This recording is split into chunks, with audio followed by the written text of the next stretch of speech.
खुलुमबाय बेयो बड'लेण्ड इंखं टेलिभिजन दिनै 1 आगस्ट 2022 समबारखालि सानसेनि बरादखौ नोंथांमोननि खाथियाव लाबोदों आं सदानन्द दैमारिया।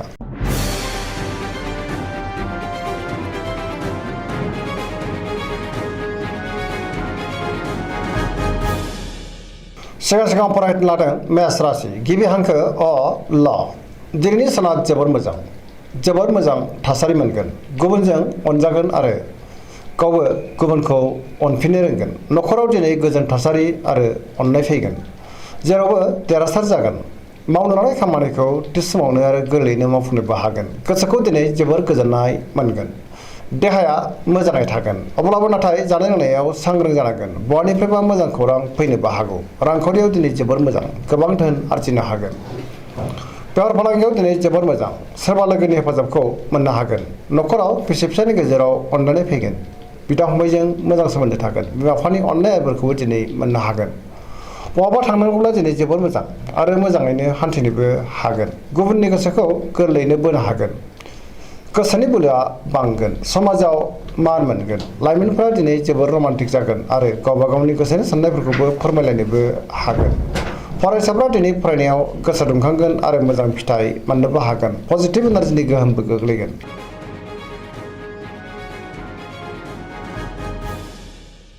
वृष राशि गिबि हांखो इ उ ब दिनैनि साना मोजां आरो गाज्रिनि गेजेरजों बाबेरलांगोन। नेगेटिभ एनार्जिनि गोहोम गोग्लैनोबो हागौ। गोसोखौ दिनै जोबोर उसाव बादाव मोनगोन। गोसोनि बोलोआ लोरबां जागोन। मावनो लानाय खामानिखौ थि समावनो मावफुंनो हागोन। समाजाव मान मोनगोन। रांखावरियाव मोजां, अब्लाबो नाथाय खरसाया बांगोन। बेफार फालांगियाव मोजां होनजायो। न'खराव दिनै बिसि फिसायनि गेजेराव अनलायनाय फैगोन। बिदा फंबायजों मोजां सोमोन्दो थागोन। देहाया दिनै बारा मोजां थानाय नङा। गोबां रोखोमनि देहायारि जेंनाजों मोगा मोगि जानांनो हागौ। जानाय लोंनायाव सांग्रां जानांगोन। गुबुननि हेफाजाबखौ मोननो हागोन।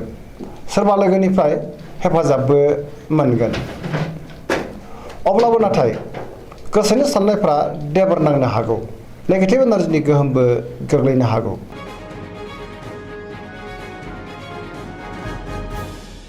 मिथुन राशि गिबि हांखो ख स दिनैनि साना जोबोर मोजां, बयजोंबो अनजागोन आरो गुबुननि अनसायनाय मोननो हागोन। गोबां बिथिङाव जाफुंसार जानो हागोन। गोसोखौ दिनै जोबोर गोजोननाय मोनगोन। गोसोआव गोग्गो आरो गोथों साननाय फैगोन। देहाया मोजाङै थागोन। रांखावरियाव दिनै जोबोर मोजां। बेफार फालांगियावबो जोबोर मोजां मुलाम्फा मोनगोन। न'खराव बिसि फिसायनि गेजेराव अनलायनाय फैगोन। समाजाव गोबां मान मोननो हागोन। गोसोनि बोलोआबो बांगोन। मावनो लानाय खामानिखौ थि समावनो आरो गोरलैयैनो मावफुंनोबो हागोन। गुबुननि थाखाय गोबां मोजां खामानि मावनानै गोसोखौ जोबोर गोजोननाय मोनगोन। सोरबा लोगोनिफ्राय हेफाजाबबो मोनगोन। गुबुनजों मोजां सोमोन्दो लाखिनोबो रोंगोन। लाइमोनफोरनि गोसोआ दिनै जोबोर रमान्टिक जागोन आरो गावबा गावनि गोसोनि साननायफोरखौबो फोरमायलायनोबो हागोन। पजिटिभ एनार्जिनि गोहोमबो गोग्लैगोन।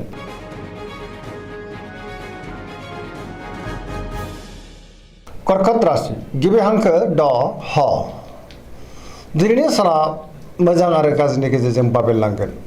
थार लोगोनि आंखाल जानो हागौ। सोरबा लोगोजों थगायजानोबो हागौ। गोसोनि साननायफ्रा देबर नांगोन।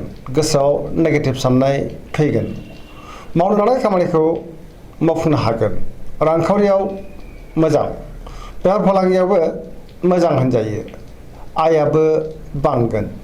न'खराव दिनै बिसि फिसायनि गेजेराव अनलायनाय फैगोन। बिमा बिफानि अननाय आरिफोरखौ मोननो हागोन। देहाया मोजाङै थागोन। अब्लाबो नाथाय गोसोखौ दरसि आरो उसाव बादाव मोनगोन। गुबुननि हेफाजाब मोननो गोब्राब जागोन। समाजाव मान मोनगोन। फरायसाफ्रा दिनै फरायनायाव गोसो दुंखांगोन आरो मोजां फिथाइ मोनगोन। लाइमोनफोरनि गोसोआ जोबोर आला खाला जागोन आरो नेगेटिभ एनार्जिनि गोहोमबो गोग्लैनो हागौ। सांग्रां जानांगोन।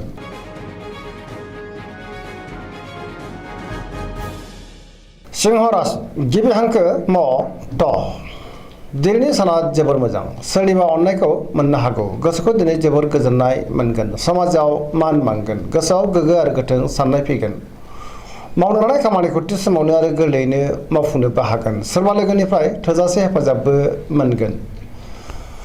बहाबा थांनांगौब्ला दिनै जोबोर मोजां आरो मोजाङैनो हान्थिनोबो हागोन। रांखावरियाव जोबोर मोजां, अब्लाबो नाथाय खरसायाबो बांगोन। मोननो गोनां धोनखौबो दिनै मोननो हागोन। बेफार फालांगियावबो जोबोर मोजां मुलाम्फा मोनगोन। गुबुनजों मोजां सोमोन्दो लाखिनो रोंगोन। गोसोनि साननायखौ दिनै गुबुननो फोरमायनोबो हागोन। न'खराव बिसि फिसायनि गेजेराव अननानै फैगोन। समाजाव मान मोनगोन। सोरनिबा अननाय आरो हेफाजाब मोननो हागौ।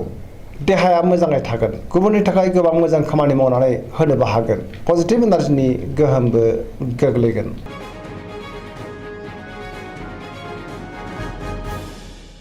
कन्या राशि गिबि हांखो प ट।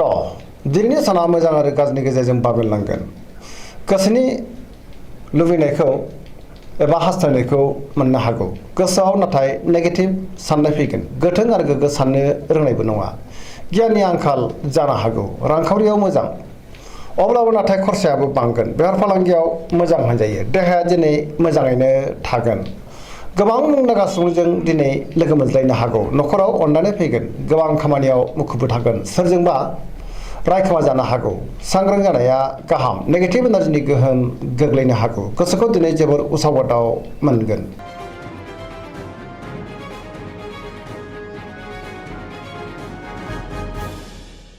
तुला राशि गिबि हांखो र ट। दिनैनि साना जोबोर मोजां। गोसोनि साननायफ्रा जाफुंगोन। गोसोनि साननायखौ दिनै गुबुननो फोरमायनोबो हागोन। मावनो लानाय खामानिखौ मावफुंनो हागोन। देहाया मोजाङै थागोन। रांखावरियाव जोबोर मोजां। मोननो गोनांखौ दिनै मोननो हागोन। न'खराव बिसि फिसायनि गेजेराव अनलायनाय फैगोन। बिदा फंबायजों मोजां सोमोन्दो थागोन। गुबुननि थाखाय गोबां मोजां खामानि मावनानै होनोबो हागोन। समाजाव मान मोनगोन। बेफार फालांगियाव दिनै जोबोर मोजां मुलाम्फा मोनगोन। बहाबा थांनांगौब्ला दिनै जोबोर मोजां आरो मोजाङैनो हान्थिनोबो हागोन। लोगोफोरनि हेफाजाबखौबो मोनगोन। गोदान थांखि लानो रोंगोन। सेंग्रा सिख्लाफोरनि गोसोआ दिनै जोबोर रमान्टिक जागोन आरो गावबा गावनि गोसोनि साननायफोरखौबो फोरमायलायनोबो हागोन। गोसोआव पजिटिभ साननाय फैगोन। पजिटिभ एनार्जिनि गोहोमबो गोग्लैगोन।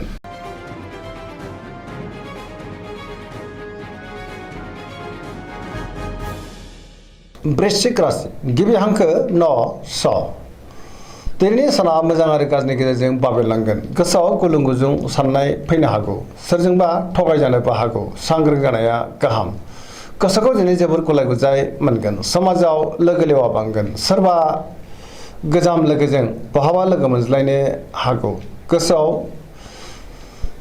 गोग्गो आरो गोथों साननाय फैगोन। मावनो लानाय खामानिखौबो थि समावनो मावफुंनो हागोन। बेफार फालांगियाव मोजां होनजायो। गुबुननिफ्राय थोजासे हेफाजाबबो मोनगोन। गोसोनि साननायफ्रा नाथाय अब्लाबो देबर नांनो हागौ। गोसोनि बोलोआ लोरबां जानोबो हागौ। समाजाव मान मोनगोन। गुबुनजों मोजां सोमोन्दो लाखिनो गोब्राब जागोन। बेफार फालांगियाव बारा मोजां नङा। नाङा फाङा खरसाया बांनो हागौ। देहाया मोजाङै थागोन। फरायसाफ्रा दिनै फरायनायाव गोसो दुंखांगोन आरो मोजां फिथाइ मोनगोन। लाइमोनफोरा जोबोर रमान्टिक जागोन आरो गोसोनि साननायखौ फोरमायलायनोबो हागोन।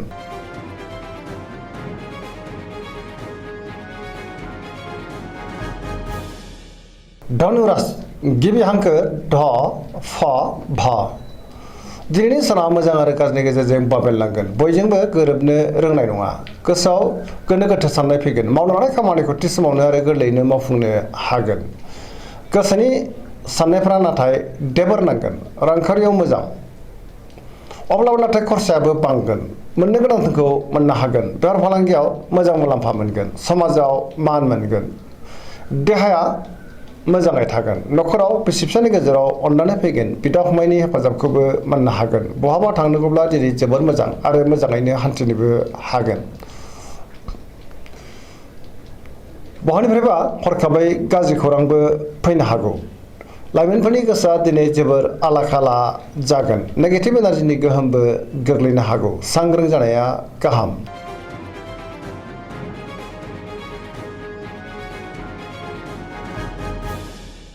मकर राशि गिबि हांखो ख ज। दिनैनि साना जोबोर मोजां। गोसोनि बोलोआ बांगोन। गोसोनि साननाया जाफुंगोन। मावनो लानाय खामानिखौ थि समावनो आरो गोरलैयैनो मावफुंनोबो हागोन। माबा नङा माबा मोनसे मोजां खौरां फैनोबो हागौ। रांखावरियाव दिनै जोबोर मोजां। आयआ बांगोन। मोननो गोनांखौबो दिनै मोननो हागोन। बेफार फालांगियाव दिनै जोबोर मोजां मुलाम्फा मोनगोन। सोरजोंबा बाख्नाय जानोबो हागौ। गुबुनजों मोजां सोमोन्दो लाखिनो रोंगोन। गोब्राब खामानिखौ मावफुंनो हागोन। सिगांनि बबेबा आद्रा खामानिखौबो दिनै मावफुंनो हागोन। गोदान खामानियाव आखाइ होजेननोबो हागोन।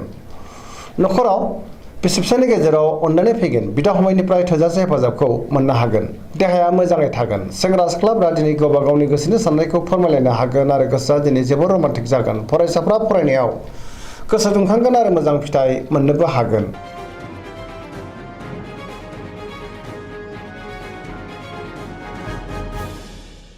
कुम्भ राशि गिबि हांखो ग स। दिनैनि साना जोबोर मोजां। बयजोंबो मोजां सोमोन्दो लाखिनो रोंगोन। माबा नङा माबा मोनसे मोजां खौरां मोननो हागौ। गोसोआव दिनै पजिटिभ साननाय फैगोन। गोथों आरो गोग्गो साननो रोंगोन। गियाननि आंखाल जानाय नङा। मावनो लानाय खामानिखौ थि समावनो आरो गोरलैयैनो मावफुंनोबो हागोन। माबा नङा माबा मोनसे मोजां खामानि मावनानै सोरजोंबा बाख्नाय जानो हागौ। बहानिफ्रायबा मोजां खौरांबो फैनो हागौ। समाजाव मान मोनगोन। गोबां मुंदांखा सुबुंजों दिनै लोगो मोनज्लायनोबो हागौ। रांखावरियाव जोबोर मोजां। बेफार फालांगियावबो जोबोर मोजां मुलाम्फा मोनगोन। देहायाबो दिनै मोजाङैनो थागोन। न'खराव बिसि फिसायनि गेजेराव अनलायनाय फैगोन। बिदा फंबायजों मोजां सोमोन्दो थागोन। गुबुननि हेफाजाबखौबो मोननो हागोन। बिमा बिफानि अननाय आरो बोरखौबो मोनगोन। बहाबा थांनांगौब्ला दिनै जोबोर मोजां आरो मोजाङैनो हान्थिनोबो हागोन। पजिटिभ एनार्जिनि गोहोमबो गोग्लैनो हागौ।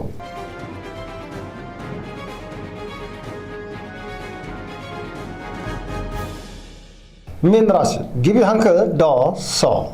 दिनैनि साना बारा मोजां नङा। सुथुरा बांनो हागौ एबा सुथुरनि गाज्रि नोजोर गोग्लैनोबो हागौ। सिगांनि गोबां जेंनाफोरा नुजाफिननो हागौ। गोसोखौ दिनै जोबोर दरसि दरसि मोनगोन। गोसोआव नेगेटिभ साननाय फैगोन। गोसोनि बोलोआ लोरबां जागोन। गावनि गोसोनि साननायखौ दिनै गुबुननो फोरमायनो हागोन। देहाया मोजाङै थागोन। अब्लाबो नाथाय जानाय लोंनायाव सांग्रां जानांगोन। रांखावरियाव जोबोर मोजां। आयाबो बांगोन। मोननो गोनांखौबो दिनै मोननो हागौ।